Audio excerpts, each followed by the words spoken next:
네, 6.3 지방선거가 다가오면서 격전지들의 판세가 요동치고 있습니다. 민주당은 이재명 대통령이 속도 조절을 주문한 조작기소 특검법 처리를 선거 뒤로 연기했는데 국민의힘은 연일 비판의 목소리를 높이고 있습니다. 관련 내용 배종호 한국정치평론가협회장, 김철현 경일대 특임교수 모시고 짚어보겠습니다. 두 분 안녕하십니까? 네, 안녕하세요. 네. 자, 본격적인 이야기 들어가기 전에 먼저 이 소식부터 좀 짚어보겠습니다. 도널드 트럼프 미국 대통령이 추진을 했던 프로젝트 프리덤, 그러니까 호르무즈에 갇힌 선박들 통항을 좀 지원하는 그런 작전이고 우리나라도 여기에 참여할 것을 요청을 받아서 고민이 많았는데 시행 이틀 만에 중단을 선언을 했습니다. 이 뉴스 접하고 어떠셨습니까? 네, 일단 중단을 말씀하신 대로 선언했는데 네. 그럴 만한 배경, 그러니까 미국과 이란이 종전과 관련해서 뭔가 근접한 그런 협의들이 진행되고 있는 것 아니냐, 이런 관측과 보도가 잇따르고 있습니다. 첫 번째로 이제 미국의 온라인 매체 엑시오스에 따르면은 한쪽짜리 MOU를 미국과 이란이 작성했다라는 거예요. 예. 종전을 향한 여러 가지 이 조건들을 담았다고 하는데 이 엑시오스만 한 것이 아니고 로이터 통신도 중재국인 파키스탄 소식통을 인용해서 미국과 이란이 종전과 관련된 협상에 있어서 상당 부분 진전을 보이고 있다, 이렇게 나오고 있고요. 더 나아가서는 미국 측이 이란 측에 대해서 48시간 이내에 답변을 요구했다, 이런 보도까지 나오고 있으니까 상당 부분 미국과 이란이 종전을 향한 여러 가지 협상들이 좀 진전을 보이고 있는 것 같다. 그리고 말씀하신 대로 이 해방 프로젝트 트럼프 대통령 발표한 지 이틀 만에 철회했지 않습니까? 네.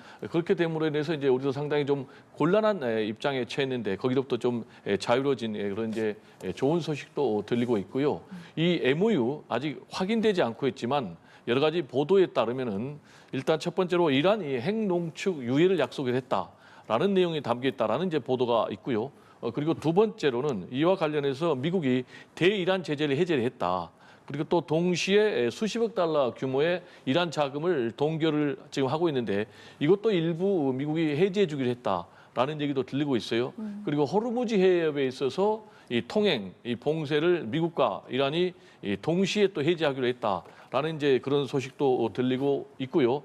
더 나아가서는 지금 미국 측이 이 핵무기 반출을 명분으로 해서 이란을 공격을 했지 않습니까? 그런데 이것을 이란 측이 이란 밖으로 반출하기로 했다라는 내용도 지금 들리고 있어서 앞으로 48시간 이내에 어떤 변수가 발생하느냐가 굉장히 좀 주목해야 될 그런 상황이 아닌가, 이렇게 생각이 되고, 만약에 이런 부분에 있어서 진제가 있으면은 급물살을 타겠지만은 또 일부에서는 이 MOU가 지금 너무 많은 내용이 있다. 그러다 보니까 이 MOU가 이행이 돼야만이 확실하게 좀 종전이 되겠는데 과연 종전까지 가겠느냐. 그래서 다시 전쟁이 재개될 가능성도 남아있고 또는 굉장히 불확실한 그런 안개 속의 상황이 계속될 가능성도 굉장히 높다라는 매우 불확실한 상황이 지속될 그런 상황이 아닌가 생각이 됩니다. 네, 그러니까 부디 정말 종전까지 하루빨리 좀 이루어졌으면 하는 마음인데 일단 프로젝트 프리덤이 중단이 됐기 때문에 청와대에서도 작전이 중단됐으니 참여 여부 검토할 필요가 없다라고 밝혔습니다. 좀 우리나라로서는 다행인 부분인 것 너무 같아요. 천만다행이고요. 사실은 아마 이런 얼마 전에 보면 호르무즈 해협에서 우리 화물선이 또 화재 사건이 있었기 때문에 네. 아마 미국 측에서는 이란에서 피격당한 것이니까 한국군도 이제 더 이상 머무를 주저할 이유가 없다. 이렇기 때문에 아마 한국 정부에서 볼 때는 결국 우리도 군함을 파견해야 되는 거 아니냐. 그런 여러 가지 이제 갈등들이 있었는데 결국 이제 이 해방 작전 자체가 어느 정도 이제 중단이 되면서 아마 미국과 이란 사이에 최종 이제 종전안이 조금 논의가 되기 시작하는 걸로 보이거든요. 다만 저는 얼마 전에 보면 미국과 이란 사이 휴전이 어느 정도 선언이 되면서 나름대로 언젠가는 이 종전 선언이 나오고 종전 합의문이 나오는 것은 사실 시간상의 문제였다고 보이거든요. 왜냐하면 이란 같은 경우에도 지금 계속적으로 봉쇄가 조치가 이어졌기 때문에 생필품이 부족하다거나 여러 가지 이란 내부에서 어떤 이란 국민들의 불만이 좀 커진 상황이었고, 트럼프 같은 경우에도 지금 미국 내 반전 여론이 커지고 대통령에 대한 국정 지지율이 계속 떨어지기 때문에 계속적으로 이란과의 전쟁을 수행하기에는 조금 한계에 봉착한 것도 사실이기 때문에 이란 지도부와 트럼프 대통령을 비롯한 미국 지도부가 나름대로 이제는 종전을 위한 그 협상이 어느 정도 이제 조금 마무리 단계에는 있었다고 보이는 거거든요. 다만 방금 얘기하신 것처럼 이제 이란에서 결국은 미국에서 이제 이란을 침공했던 이유 중에 하나가 핵무기 능력을 제거하기 위한 것인데 네. 이란이 이번에 침공을 당하고 난 이후에 그리고 최고 지도부가 또 이렇게 이 여러 가지 사살되고 난 상황에서 보면 그렇게 쉽게 아마 핵무기를 개발하려고 하는 그 핵능력을 포기할 가능성이 좀 낮아 보이는데 결국은 미국하고 이란이 정전하는 데서 가장 중요한 것은 이란이 핵무기를 개발할 수 있는 그 능력만 포기하면 되는 문제였거든요. 그렇기 때문에 아마 지금 농축되어 있는 우라늄을 어떻게 할 것인지 그리고 앞으로 핵무기 농축을 언제까지 안 할 것인지 그런 부분에 있어서 그 대신에 미국은 이란의 안전 보장을 어떻게 할 것인지 그리고 이란이 그동안 미국을 중심으로 한 국제사회 어떤 경제 제재를 받아왔는데 금융 제재를 받아왔는데 그 부분 어떻게 하면 이란이 이제 경제 정상화, 정상 국가로 돌아갈 수 있는 부분이 있기 때문에 아마 전체적인 의미에서 이란은 국가 안전을 보장받고 그리고 경제 제재를 풀면서 정상 국가로 가고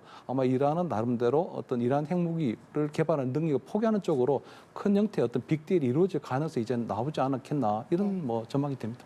예, 알겠습니다. 자, 이제 우리 정치권 얘기로 좀 본격적으로 들어가 보겠습니다. 민주당은 의원총회를 열어 다시 한번 한병도 의원을 원내 사령탑으로 확정지었고요. 조작기소 특검법에 대해서는 처리를 미루기로 했습니다. 한병도 원내대표의 말 직접 들어보겠습니다. 당이 혼연일체가 되어 지방선거 압승을 이뤄내야 합니다. 정광석화 같은 입법으로 국정을 탄탄하게 뒷받침해야 합니다. 네, 신임 한병도 원내대표의 수락 연설 듣고 오셨습니다. 지방선거 압승하겠다 이런 내용이 있었고 또 한 가지가 조작기소 특검법 논의를 지방선거 이후에 진행을 하겠다라는 거였는데 원래는 민주당은 이번 달 안에 처리를 하겠다는 계획이었는데 이렇게 의원총회를 통해서 처리를 연기하기로 총의가 모인 것은 좀 어떤 배경이라고 보십니까? 네, 아무래도 이제 한병도 새 원내사령탑 연임에 처음으로 성공했죠. 예. 밝힌 대로 6.3 지방선거 문제하고 또 이 조작기소 특검법 문제가 맞물려 있다 이런 판단한 것 같아요. 그게 무슨 얘기냐면 어쨌든 지금 당면한 과제 중에 최우선 과제는 6.3 지방선거에서 압승을 해서 이재명 정부의 국정 운영을 안정적으로 뒷받침해 주는 것인데 이 조작기소 특검법을 무리하게 이걸 시도했을 경우에 자칫 이 문제가 지금 순항을 하고 있는 6.3 지방선거에 새로운 변수가 되고 있다. 이게 이제 변수가 될 경우에 특히 이제 수도권 접전 지역이라든지 또는 뭐 영남 지역 그러니까 대구의 김부겸 지금 시장 후보가 우세를 보이고 있지 않습니까?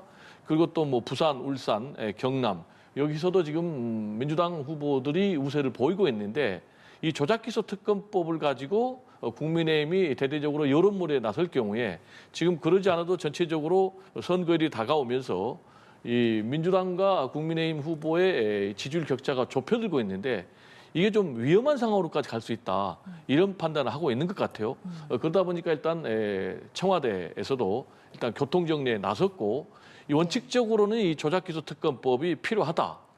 그리고 또 국민들도 공감하고 있다. 그렇지만은 그 구체적인 시기나 절차는 좀 수기를 해볼 필요가 있다.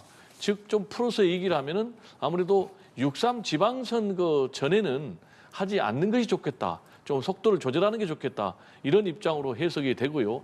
이런 입장이 나오니까 지금 정청래 대표도 당청 조율을 해가지고 앞으로 좀 국민 또 뭐 당원 또 의원들의 뜻을 충분히 수렴해서 가장 좋은 방법을 선택하겠다라고 해서 시기를 조절하겠다. 좀 구체적으로 전망을 하면 6.3 지방선거 이후에 하겠다. 그래서 자연스럽게 이 조작기소 특검법은 이제 여당에서 지방선거가 끝난 이후에 이걸 추진하지 않을까 이렇게 생각이 됩니다. 네, 그러니까 말씀하신 것처럼 이재명 대통령도 수기를 해달라고 요청을 했고 그리고 민주당 내에서도 그 지방선거 최전선에서 뛰고 있는 후보들 사이에서도 좀 우려의 목소리가 나왔잖아요. 좀 어떤 점이 이번 결정에 영향을 가장 많이 미쳤을까요? 이게 보니까 결국 눈 가리고 아웅이거든요. 이게 꼼수 중에 꼼수인데 결국은 지금 지방선거 전에 이걸 통과시키려고 하니까 굉장히 지금 여론이 나빠지고 있거든요.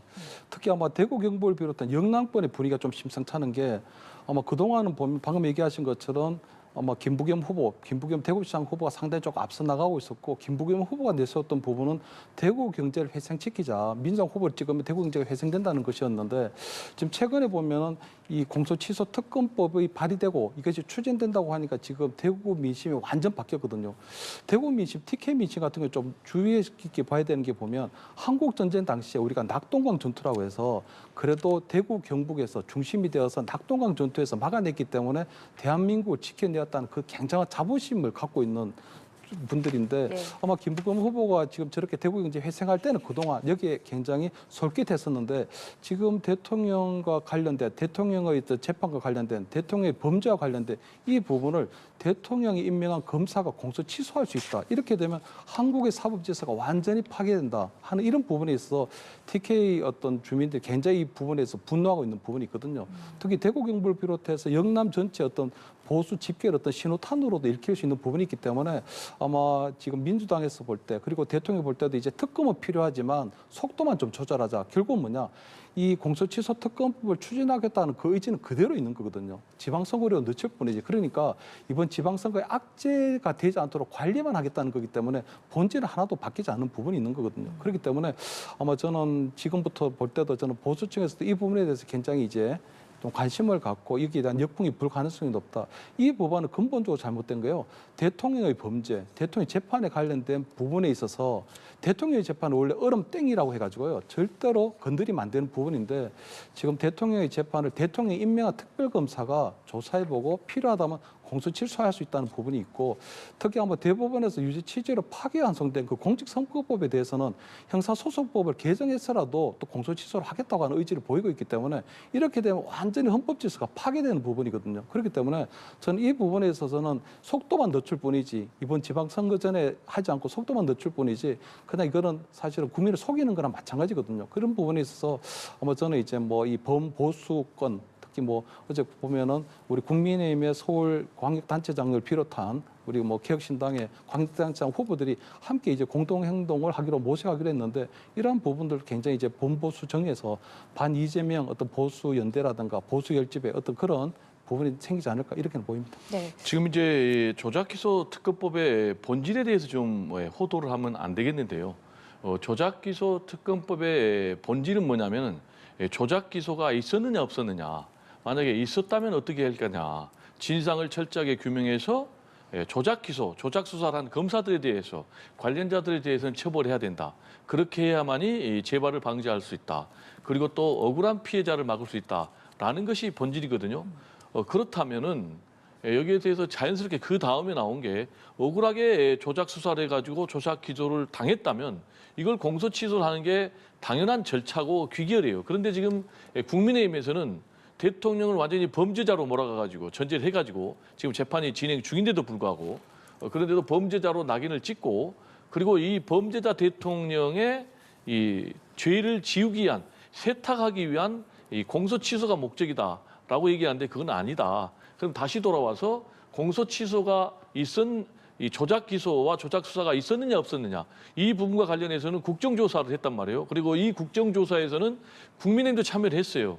그래가지고 구체적인 검찰의 조작 수사라든지 조작 기소 뭐 얘기를 하면은 뭐 배를 갈라버리겠다라든지 형량을 뭐 거래하고 회유하고, 또 쌍방울 김성태 회장 같은 경우는 얘기를 했잖아요. 국회에 나와가지고 이재명 대통령 나는 만난 적도 없다, 모른다, 돈 준 적도 없다. 그럼에도 불구하고 지금 이재명 대통령은 쌍방울 대북 송금과 관련해서 제3자 뇌물죄로 기소가 돼 있잖아요.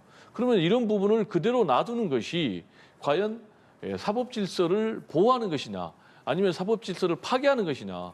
오히려 이런 조작 수사, 조작 기소를 놔둔 것이 사법 질서를 파괴한 것이기 때문에 이걸 바로 잡아야 된다. 그리고 국정조사에서 이런 구체적인 정황들이 나왔기 때문에 당연히 그러면 특검에 들어가야 된다라는 말씀을 좀 드립니다. 오히려 제가 하나만 말씀드리면, 예. 이 특검 법안에서 다루게 되는 게 12개 대상이거든요. 12개가 대상이 되는데 그중에 대통령과 관련된 부분이 8개예요. 그렇기 때문에 아마 이재명 대통령 입장에서 볼 때는 본인이 야당 대표 시절에 윤석열 검찰에 의해서 내가 조작 기소된 그런 부분이 있다, 굉장히 억울하다, 이렇게 얘기할 수 있는 부분이 있다고 보이거든요.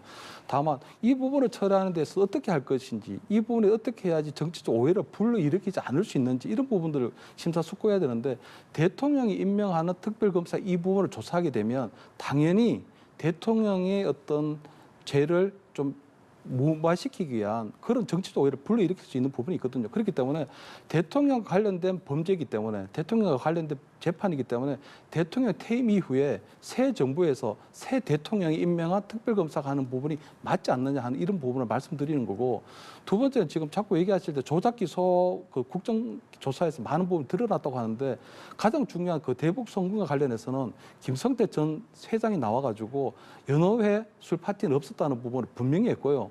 국정원에서는 만난 적이 없다고 했지만 본인이 직접 필리핀에서 리 호남을 만났고 그리고 70만 달러를 전달했다는 그 검찰에서의 본인의 어떤 진술 그리고 재판정에서는 진술을 그대로 유지를 하는 상태거든요. 그렇다면 실질적으로 조작기소 국정조사에서 밝혀진 진실이라는 것이 무엇이고 거짓이라는 게 무엇이냐, 그런 부분들이 불명확한데 결국 특별검사를 뭐 이 특검을 추진하고 특별검사를 임명해서 수사를 하겠다는 부분이, 그것도 대통령이 임명한 특별검사가 이 부분을 하겠다는 자체가 정치 오해를 불러일으킬 수 있으니 대통령이 억울하더라도 퇴임 이후에 새 정부, 새 대통령이 임명한 특검에서 추진될 수 있도록 하는 것이 맞지 않느냐는 거죠. 조금은 억울하도록. 그렇기 때문에 지금 당장 추진하게 되면 무조건 이거는 이재명 대통령이 본인의 사부 리스크를 지우기 위한 그런 시도다라고 이해할 수밖에 없는 부분이 있거든요. 그런 부분에 있어서는 대통령이 당연히 특검은 필요하지만 내가 억울하지만 퇴임 이후로 늦추는 게 맞다 하는 부분들을 먼저 밝히는 것이 맞지 않나, 이런 말씀을 좀 드립니다. 알겠습니다. 지금 이제 예. 억울하더라도를 짧게요. 얘기를 했는데요.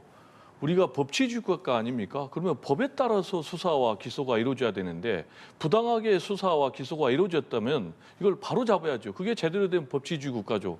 그런데 우리 평론가님께서 억울하더라도 퇴임 이후 해야 된다. 그건 말이 안 되죠.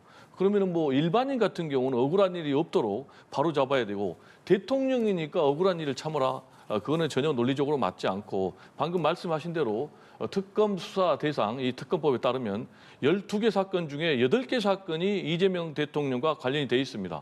그러면은 8개 사건과 관련해서 검찰이 표적 수사를 했다면 그것 자체가 이재명 대통령을 죽이기 위한 검찰 수사를 했다라는 증거 아니겠습니까? 그리고 우리가 다 알고 있지만은 이재명 대통령을 죽이기 위해서 검찰이 무려 400번 가까이 압수수색을 동원했단 말이에요. 그리고 구체적인 아까 말씀드린 대로 정황과 증거들이 나오고 있단 말이에요. 그렇다면 여기에 대해서 당연히 특검에 들어가서 진실을 규명을 하고 관련자를 처벌하고 재발을 방지하는 것이 당연하다라는 말씀을 좀 드립니다. 예, 반론 기회 짧게 드리겠습니다. 그래서 저는 보니까 뭐 말씀하시는 부분이 있는데 대통령이 임명한 특별검사이기 때문에 문제가 생기는 거거든요. 그렇다면 이재명 대통령이 얘기하는 부분은 본인이 야당 대표 시절에 검찰에서 먼지털이 하듯이 조작을 했다는 부분으로 한 부분이 있다면 지금 이재명 대통령이 임명한 특별검사 같은 경우는 이 부분을 그럼 제가 없는 걸로 만들기 위한 수사를 또 하는 거나 마찬가지잖아요. 그러니까 지금 지난 윤석열 정권에서의 검찰이 이재명 대통령에게 죄를 만들기 위한 수사를 했다면 이재명 대통령이 임명한 특별검사는 이재명 대통령의 죄가 없는 그런 거를 만들기 위한 특별검사가 될 뿐이니까 결국 대통령이 임명하는 특별검사는 본인이 임명하면 안 되는 것이고 다음 정권에서 새 정부에서 새 대통령이 임명하는 것이 정치적 오해를 불러일으키지 않는 것이다. 이 말씀을 좀 드리는 거예요. 일반 국민들 같은 경우에는 당연히 본인이 임명하는 특별검사가 아니기 때문에 본인이 억울한 일이 있고 조작이 됐다면 당연히 그 부분에 대해서는 신속하게 수사를 하고 거기에 합당한 처벌을 하는 게 맞지만 대통령이 임명하는 특별검사이기 때문에 대통령에 대한 수사는 대통령이 퇴임 이후에 다른 대통령에서 하는 것이 맞지 않느냐, 이런 말씀을 좀 드리는 겁니다. 알겠습니다. 두 분의 의견까지 들어봤고요. 자, 국민의힘은 이렇게 여권이 추진 중인 조작기소 특검에 대해서 연일 공격을 이어가고 있습니다. 송원석 원내대표의 발언 직접 듣겠습니다. 이재명 대통령의 재판은 반드시 꼭 공소 취소를 해서 없애버려야 된다라고 하는 명령입니다. 이런 천의공노할 추악한 흉계는 동서고금 어디에도 없었습니다. 예, 국민의힘 지도부는 이번 선거가 공소 취소의 정당성을 묻는 선거다 이렇게 규정을 하고 정말 이 조작기소 특검법을 고리로 총공세를 하고 있는 모습이에요. 그래서 저는 아마 국민의힘에서 볼 때는 지금 이 부분이 그냥 선거 전략 차원에서 굉장히 좀 좋은 호재를 만났다, 뭐 한건 하겠다 이런 부분보다는 국민의힘에서 볼 때 정말 정을박한 심정으로 이 부분을 뭐 이슈화를 하려고 하는 걸로 보이는 거거든요. 왜냐하면 이대로 되게 되면 우리가 그 윤석열 비상계엄 때 문제는 보면 윤석열의 비상계엄 결국 군대를 동원해서 비상계엄에 대한 해제 권한이 있는 입법부를 통제하려고 했던 헌법 파괴적인 부분이 결국은 탄핵이 되는 대상이 된 부분이 있거든요. 지금 대통령께서도 마찬가지지만 지금 대통령이 임명한 특별검사가 대통령에 대한 재판을 수사를 해서 반대 취소하게 되면 이것도 마찬가지로 상권 분립에 위반되는 헌법적 파기 질서나 마찬가지라고 보이는 부분이 있거든요. 그렇기 때문에 아마 저는 국민의힘에서는 이것을 굉장히 이번 선거에서 굉장히 그동안 수세 국면이 있었는데 선거 공학적 측면에서 한다기보다는 또는 범보수 어떤 우리 정당들이 어떤 뭐 여러 가지 연대를 하는 이런 부분들이 어떤 보수 단일화라든가 어떤 선거 전략 차원에서 하는 부분이 아니라 그냥 이 부분에 있어서는 절대적인 부분으로 이 부분을 좀 막아야 된다. 아주 절박한 마음으로 나서고 있는 부분이기 때문에 저는 어느 정도 이런 부분들이 계속 이제 여론을 호소하게 되면 국민들께서도 결국은 지난 대선 기간 동안에 보면 이재명 대통령에 대한 사법 리스크가 분명히 있었던 부분이 있거든요. 그렇기 때문에 결국 이재명 대통령이 결국 여러 가지 국정 지지율, 높은 지지율에 힘입어서 본인에 대한 어떤 죄지우기 또는 사법 리스크를 해소하기 위한 그런 부분으로 활용한다는 부분에 있어서의 어떤 잘못된 부분 이런 부분들을 저는 계속적으로 호소해 나가면 이 부분에서도 저는 나름대로 이번 지방선거 의미가 있지 않을까 이렇게는 보입니다. 예, 그러니까 선거 전략이라기보다는 절박한 마음을 드러내는 것이다라고 말씀을 해주셨는데 일단 민주당은 특검법 논의를 선거 이후로 연기를 하기로 했잖아요. 그런 상황에서 국민의힘의 이런 공세가 이번 선거에 좀 어느 정도 영향을 주겠습니까? 뭐 저는 별 영향이 없다고 봅니다. 별 영향이 없다고 보는 이유는 지금 국민의힘 장동혁 체제가 최저 지지율을 보이고 있잖아요. 그리고 뭐 민주당과의 정당 지지율을 보면 뭐 2배 이상의 그렇게 격차가 나고 있잖아요. 그럼 이제 2배 이상의 격차가 나는 결정적인 이유가 국민의힘이 12.3 내란 세력과 결별하지 못하고 계속해서 내란 세력과 함께 가는 그런 모습을 보여주기 때문에 또 그 과정에서 친 장동혁 세력하고 또 친 한동훈 세력이 지금 서로 갈등하고 분열하는 내부 분열 양상 때문에 국민의힘 보수층 지지자들마저 등을 돌린 그런 결과 아니겠습니까? 그렇다면 국민의힘이 이 지지율을 올려서 지방선거에서 성전할 수 있는 길은 확실하게 윤어게인 세력하고 선을 긋는 것임에도 불구하고 거꾸로 지금 보면은 윤어게인 세력들에 대해서 공천을 계속해가지고 지금 도로 윤어게인 당이냐라는 그런 비난까지 듣고 있어요. 심지어는 뭐 추경호 대구시장 후보 같은 경우는 지금 특검에 의해서 기소돼가지고 내란 중요 임무 종사자 혐의로 지금 재판을 받고 있는데도 지금 공천을 받았고 또 이진숙 전 방통위원장 또 김태규 그리고 전 방통위 부위원장 그리고 또 뭐 이용 호위무사라고 할 수 있죠. 윤석열 전 대통령 이런 사람들 다 공천했단 말이에요. 그러면 이게 던지는 메시지가 국민의힘은 아직도 12.3 비상계엄을 옹호하고 있는 그런 세력이구나, 그런 정당이구나라는 메시지를 던져주고 있거든요. 그러면 이런 부분에는 변화가 없고 지금 뭐 기소 특검법만 가지고 뭐 주구장창 때린다 그래서 과연 근본적인 지지율 변화가 있겠느냐? 저는 이제 굉장히 회의적으로 보고요. 그리고 이제 기소특검법을 뭐 위헌이다, 뭐 헌법을 뭐 위반한 거다라고 반대를 하는 건 좋은데 그러려면 그 전 단계에 있었던 이 국정조사에 참여를 안 했어야 돼요. 근데 국정조사도 하려고 하니까 이거는 말이지 위헌이다고 공격해가지고 나중에 또 참여를 했거든요.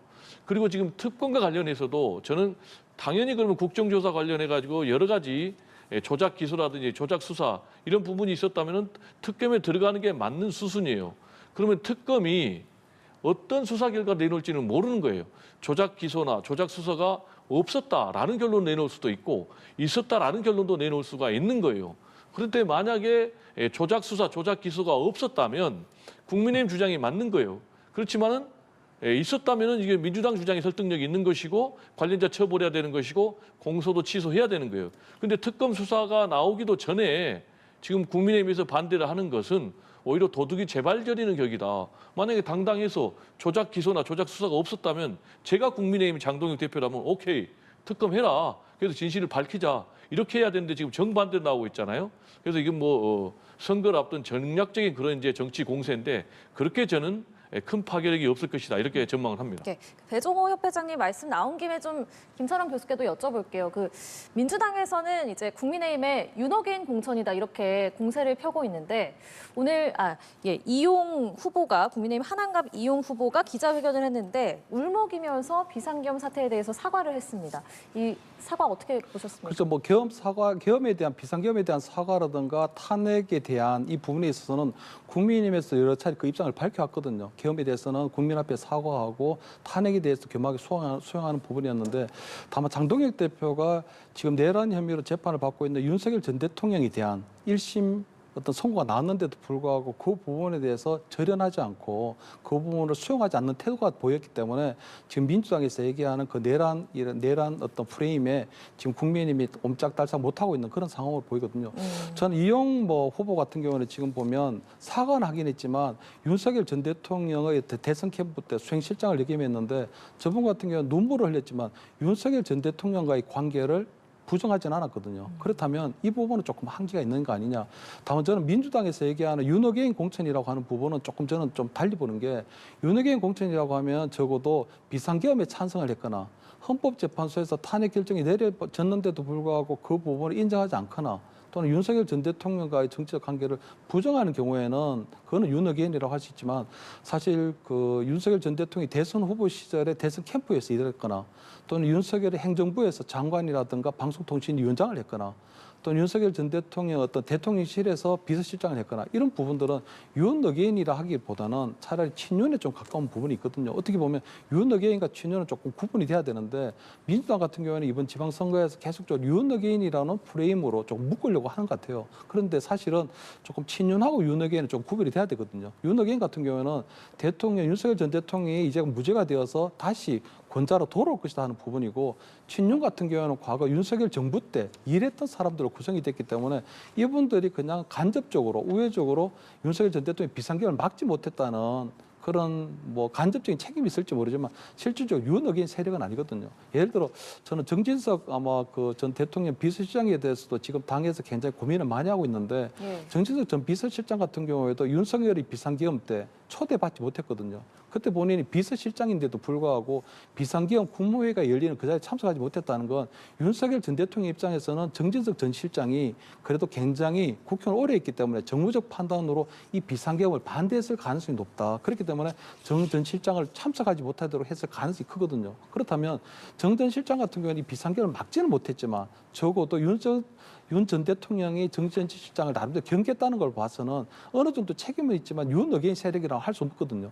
다만 정진석 전 실장이 윤석열 전 대통령과는 굉장히 오래된 친구 사이거든요. 그렇다면 정 실장의 입장은 윤석열 전 대통령의 죄는 나쁘고 미워할 수 있지만 내가 친구는 버리지 못한다는 아주 기본적인 입장이거든요. 그러니까 오랜 친구가 죄를 지었기 때문에 그 죄에 대해서는 내가 용서할 수 없지만 친구 관계까지는 도저히 버릴 수 없는 그 인간적인 감정을 얘기하고 있는 것 같은데 그것을 윤어게인 공천이다 또는 친윤 공천이다 이런 식으로 해버리게 되면 저는 국민의힘에서도 굉장히 조금 윤어게인과 친윤을 제대로 구별하지 못하고 있는 상황이 아닌가. 그렇기 때문에 아마 국민의힘에서는 자꾸 이렇게 민주당에서 얘기하는 그런 프레임에 따라가는 부분도 있지만 지금부터는 좀 윤어게인과 친윤을 조금 구별해야 된다. 다만 장동혁 대표가 지금 윤석열 전 대통령과의 정치적 관계를 결별을 하지 못하고 있기 때문에 딱 끊어내야 되는데 그 딱 끊어내지 못하고 있기 때문에 전체적으로 이런 어떤 내란 프레임에 갇히는 부분이 있어서 근본적으로 이 문제를 결재해줘야 될 부분은 좀 장동혁 대표가 아닌가. 장동혁 대표가 나름대로 이 부분에서는 결재해제할 필요가 있다. 이런 말씀을 좀 드립니다. 네, 지방선거 이제 20여일 앞으로 다가왔습니다. 단일화가 또 중요한 변수로 떠오르고 있는데 부산 북구갑에서 국민의힘 후보로 확정된 박민식 후보는 이 단일화에 대해서 꿈 깨라. 이렇게 말을 했습니다. 이렇게 말한 배경은 좀 단일화 안 하고 삼자구도로 가도 해볼 만하다 이렇게 여기기 때문일까요? 그래서 해볼 수 있는 상황이 안 되는 거예요. 3파전이 되면 무조건 하정우 후보가 유리해지거든요. 근데 박민식 후보 같은 경우는 저는 어쩔 수 없다는 부분이 있는 게 본인이 그 지역에서 4번 출마하고 2번 국회의원을 했지만 결국 그 지역을 떠난 적이 있기 때문에 지금 정치 철새다 배신자라고 하는 그런 유권자들의 평가를 받고 있거든요. 그렇기 때문에 본인이 만약에 한동훈 후보의 단일화에 나서서 이번에 만약 단일화가 본인이 되지 않으면 본인이 사실은 정치 생명이 조금 위험해지는 부분이 있거든요. 그렇기 때문에 박민식 후보 입장에서는 끝까지 완주를 하고 그 과정에서 하정우 후보가 어부지리로 당선된다고 하더라도 2년 뒤 총선에서 다시 맞붙고 본인이 그때 이기면 된다는 그런 좀 계산을 하고 있는 것 같고 한동훈 후보 같은 경우에도 마찬가지로 본인이 단일화에 적극적으로 응할 생각 없는 걸로 보이거든요.